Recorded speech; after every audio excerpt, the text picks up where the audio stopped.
Welcome, Dr. John McNelis, to the From the Front Lines Surgeons' Voices video interview series for the American College of Surgeons Bulletin Brief. Dr. McNelis is the chair of surgery at Jacobi Medical Center and North Central Bronx Hospital. He is also professor of surgery at the Albert Einstein College of Medicine in the Bronx. Welcome, Dr. McNelis. Thank you, Dr. Wexner. Thanks for agreeing to participate in this interview.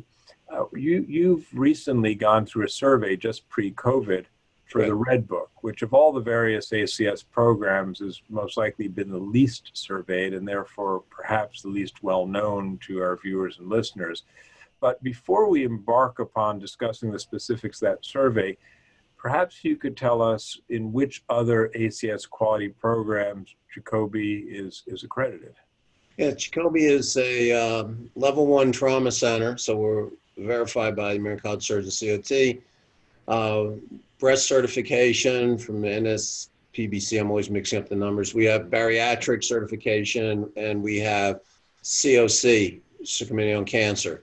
So those are our 4 ACS accredited. We also have other from OBGYN, baby friendly, and we have CSI certification by the American Society of Plastic Surgery. What made you decide to embark upon what perhaps was your 5th or 6th ACS quality program certification? Well, I always had an interest in quality. I mean, it's what we do. Interestingly, I had read about it in the bulletin, and actually, in thinking about it, it really was an unsolicited mailing from the college. Greetings from Dr. David Hoyt, where he sent me a free copy of the Red Book. And unlike most free copies that end up in my garbage can, I actually picked this one up and read it. And I said, hey, this is neat.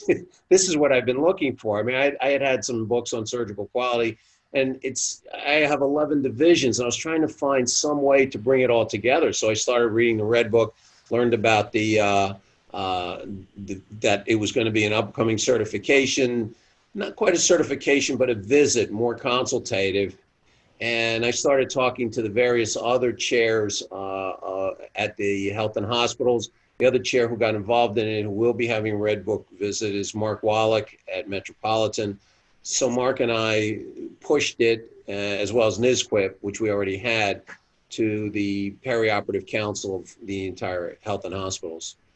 That resulted in actually a presentation by Drs. Hoyt and Co. They actually came to our periop council. It was very well received. And everyone was trying to figure out whether they were going to do it or not. And while they were dithering, I applied, and we just went for it. And we had to wait a while because there was quite a backlog. Interesting. Now, you have these various programs. Each one has certain resources as requirements, human resources, physical resources, capital, of course. How did your C-suite react that here we'd like to have another survey for another quality program? Well, because it was a pilot program, the magic words that they loved were free. And they go, how much is it going to cost? Well, it's free. And they go, oh, that's great. Do we got to pay for anything? Well, you might have to pay for a meal. And they were okay with paying for a meal. The resources, I used what resources we had already in the department, because unlike the American College of Surgeons or our breast certification, where we really, especially trauma, I mean, we live and die by that. We weren't going to live and die by this. If we got a bad grade, we had something. It was more informational. It was educational. So we did our best to not to put our best. We wanted to put our best foot forward, but we also wanted to be absolutely truthful because we wanted to get the most out of this. So when I went to administration, I said, look, this isn't going to cost us anything. You'll need to be involved. Our CEO is very quality driven, so it was not very difficult to convince him. Similarly, at the system level, at the health and hospitals, also Dr. Mitch Katz, Eric Way are also similarly very much in the quality. It's a new group down there, and they were supportive of us doing this at Jacobi as the first one in the system. Well, it's great that you did it. What were some of your biggest discoveries and or surprises going through the survey process? The biggest discovery, it was sort of like organizing your attic or doing inventory at a store. You sort of find out all these things. Oh, I didn't know I had that. Oh, look. Oh, you say, well, the hospital's doing that anyway. Well, I didn't know that. So there was an organizational component where you're getting everything together and organizing things. Some of the unpleasant discoveries were that some of the divisions, because I have 11 divisions plus another hospital altogether in North Central Bronx, were not quite up to speed. And when we have our hospital, when we have our departmental PI minutes, people will come up and give a 5-minute presentation, and then when you drill down a little bit deeper, you find that there might not have been as much substance or as much loop closure. So I think that our biggest discoveries was basically seeing what we had, eliminating a lot of the duplication of labor, and identifying certain divisions that were weak in the quality realm or weren't doing it at all. So those were clearly, I guess, some of the potential successes, if you will, or opportunities, I guess, if we think of it almost like a SWOT analysis. What about the challenges, though? What do you foresee, having now gone through the survey process in late January and kind of getting back on your feet in New York? What are the challenges that are going to be inherent in implementing the programs? At the next survey, there's sort of less aha moments, perhaps. The biggest challenge is first resources. In terms of, as I said, we're a large department. There are 11 divisions across 2 hospitals.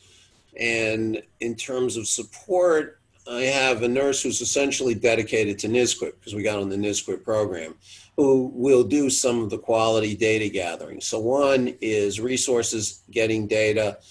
The biggest challenge isn't so much getting the surgeons on. Surgeons are all on board, but they all say the same thing. We need help if we're going to do the loop closure. I mean, they look at, for instance, the resources that were given to trauma, and they say, well, can we have the same resource? I'm like, well, no, it's a little different with trauma. You don't need 5 registrars. Karen Dorio, our NSQIP coordinator, is doing a fine job there.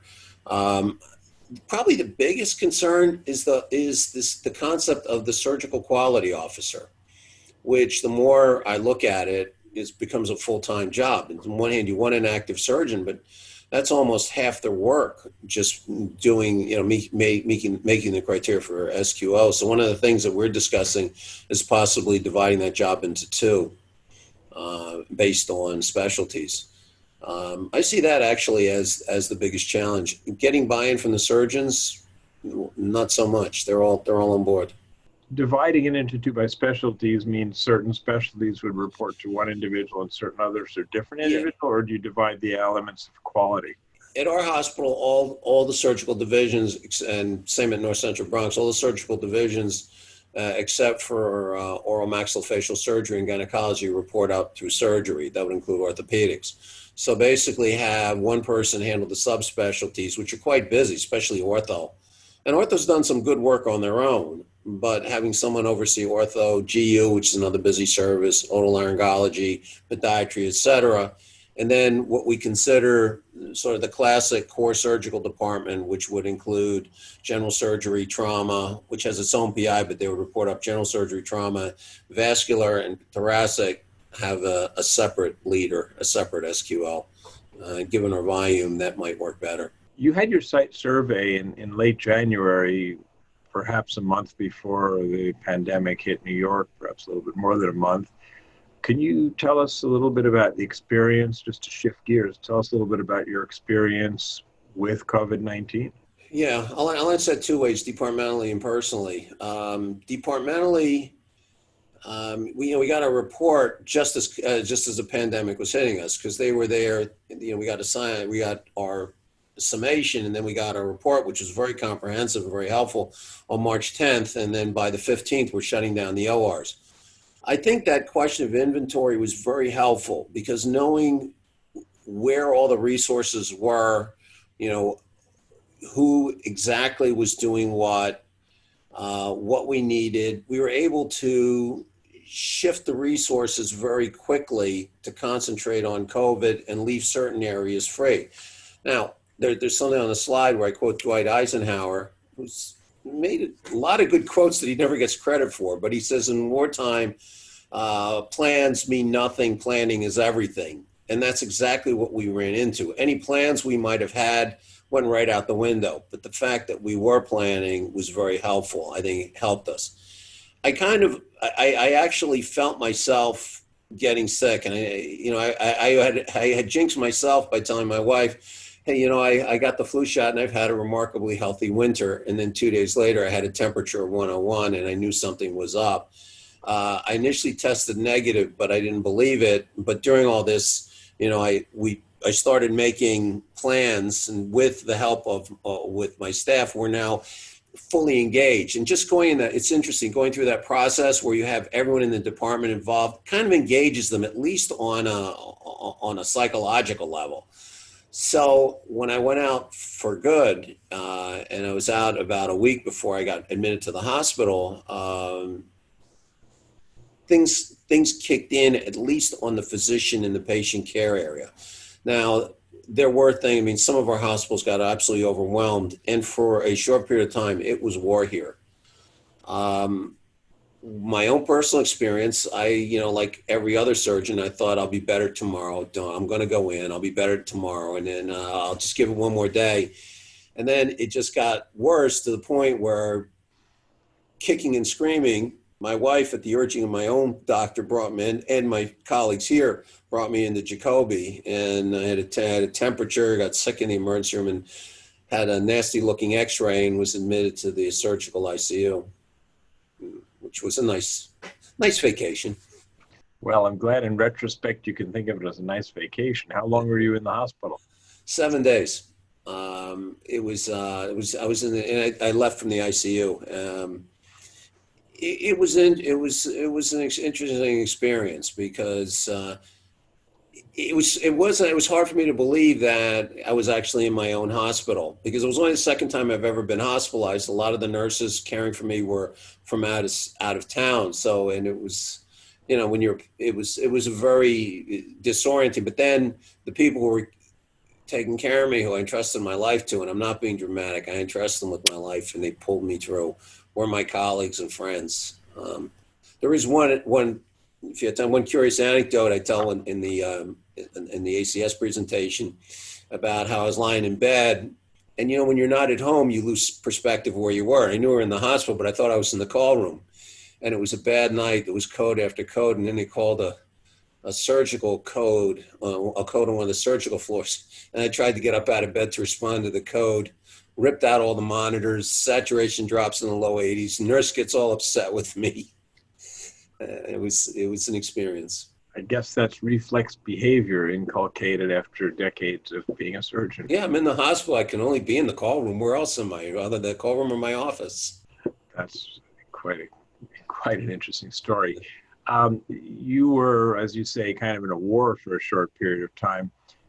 One of the things that you discuss in your talk a little bit, some of the strain that you see in colleagues' eyes, and some of the psychological stresses of being in that kind of condition. Do you see anything enduring now that you're hopefully past the worst of it and there's no more surges? Yeah, I do. In fact, I had this conversation with two colleagues right before our we were talking about something else, and it came up, especially in the sense of it coming back. Yeah, when I came back, it was very interesting, because now things are kind of going back to normal.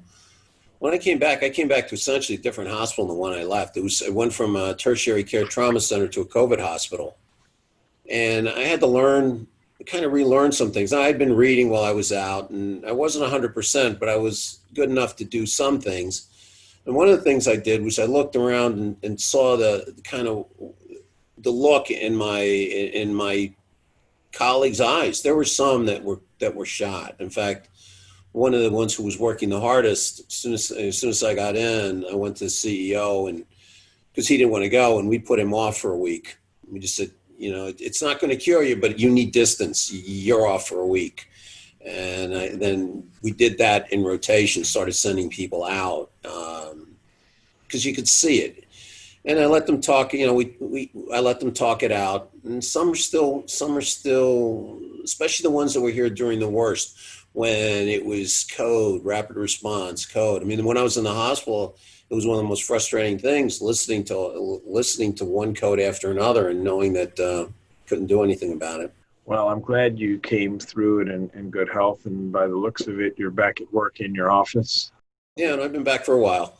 Well, that's great to see, and I hope you don't get any second surges. I very much appreciate your sharing information both about the Red Book survey as well as about your own departmental and personal experience with COVID-19. Thanks for your insights. Thanks for your time, and I look forward to seeing you at future ACS events. Maybe one day, no longer by Zoom, but in person. Yeah, hopefully in person. And we do have a lot of friends in common because it is a small world. Absolutely. Never more than two surgeons removed from any other surgeon. Never.